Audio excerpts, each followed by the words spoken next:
Let us do an activity and an experiment based on the first chapter of class 10th syllabus. In this activity, let us take a stand. The stand is fitted with a test tube and the test tube is just put with a cork and a delivery tube is attached to it. The delivery tube is placed to a beaker filled with soap water. Inside the test tube, we are just taking 10 ml of sulfuric acid and putting some amount of zinc granules, allowing the test tube to stay for a while. Let us note what are the observation that is going to happen. Let us note the changes. When we look at the test tube, after certain duration of time, the test tube has some amount of gases coming out of it. Since the test tube is fitted with a cork and a delivery tube to collect the gas that is coming out of it, the gas collected there is passed through the delivery tube and it is moving on to the beaker containing the soap water. When the gas is reaching the soap water, it is getting mixed up with the soap water and certain bubbles are coming out of it. The soap bubbles are mixed with the gases that is collected in the delivery tube. Now when these bubbles are coming out of it, we are just placing a candle in front of it with the flame and we can see that those soap bubbles just gives a pop sound. So this pop sound is the basic analyzation for us to detect hydrogen gas. So whenever a gas is coming out of the solutions and lit with a candle, a pop sound coming out of it will give us an analyzation of hydrogen gas, and this is the basic technique or the test to detect hydrogen gas. There are many kinds of gases present in the nature like chlorine, sulfur dioxide, sulfur trioxide, nitrogen dioxide, oxygen, hydrogen, carbon dioxide, and each gas has its own specific test. When these tests are being done, at that point of time the detection will help us to make sure, because gases are invisible in behavior and we are not able to detect which gas is coming out of the reaction. So when this activity is performed, the activity is completely letting us know about the displacement reaction. So what is a displacement reaction?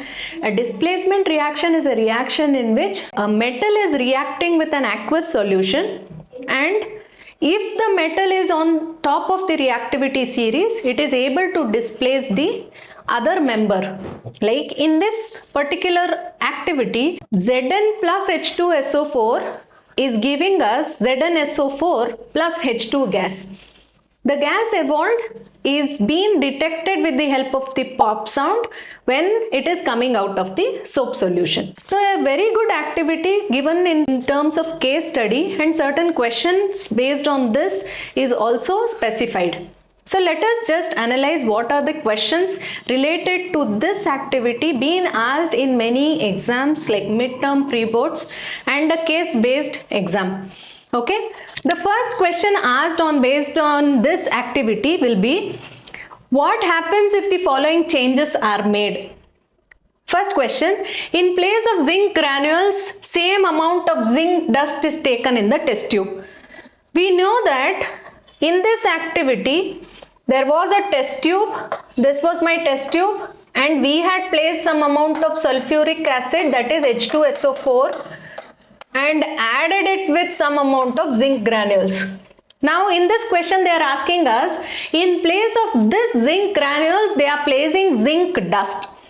So what is the difference between zinc granule and zinc dust? Zinc granules are crystal in behavior, whereas zinc dust is powder, a complete smooth powder. So when zinc dust is placed in the place of zinc granules, obviously the reaction will become faster, as already zinc dust is powdered format, therefore it can easily mix with sulfuric acid in a vigorous manner. So zinc dust, the answer will be zinc dust enhances the speed of the reaction. Speed of the reaction, hence the reaction becomes faster. It will fasten the reaction. That means when zinc plus sulfuric acid is being added, Zn plus H2SO4, it is giving me ZnSO4 plus H2. The H2 gas evolved here will be faster. That is the meaning of fastening up the reaction when we use zinc dust. Alright. Second question asked in terms of case-based question. Whenever seen in a paper, students are failing to understand and you are just getting messed up. So, second question, instead of dilute sulfuric acid, dilute HCl is taken. See, both of these are acids. Sulfuric acid is also an acid with H plus ions. HCl, hydrochloric acid, is also an acid with H plus ion. So, there is no change that is going to happen. The amount of HCl, the amount of hydrogen gas evolved when both sulfuric acid as well as hydrochloric acid used remains the same. It remains the same. That means the amount of gas evolved will be same. That means even if I am using sulfuric acid or hydrochloric acid, the activity or the observation does not change. Okay. Third question, in place of zinc, copper turnings are taken. So what are they telling us now? In place of zinc, they want us to use copper. That means if I have a test tube like this, I had some sulfuric acid H2SO4 and now we are adding copper to it. So when I write the reaction copper plus H2SO4, this reaction will not happen. There will be no reaction. Why? Because copper is not more reactive. It is not in the higher order reactivity more than hydrogen. So it cannot displace hydrogen. Since I told you, the total activity depends on the reactivity series. In reactivity series, hydrogen is in top of copper. Therefore, the displacement of hydrogen is impossible and hence there will be no reaction. And I can't use copper in the place of zinc. Okay. Moving to the fourth question. Sodium hydroxide is taken in place of dilute sulfuric acid. Let us write the reaction. So zinc was added with H2SO4 at the beginning. The reaction was ZnSO4 plus hydrogen gases evolved. This was the reaction based on the activity. Now they are telling this same zinc is added not with an acid but a base called as sodium hydroxide. The chemical formula of sodium hydroxide is NaOH. So when this is happening, we are getting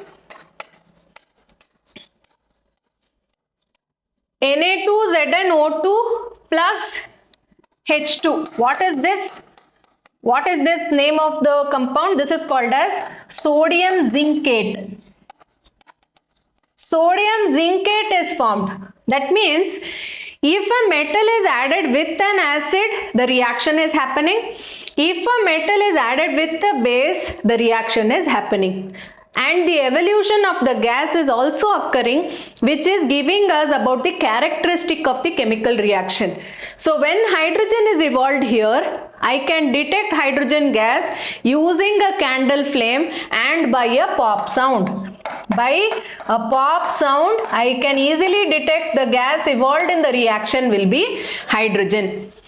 So these kinds of questions are very important with respect to 10th standard board exam, pre-boards and many competitive exams.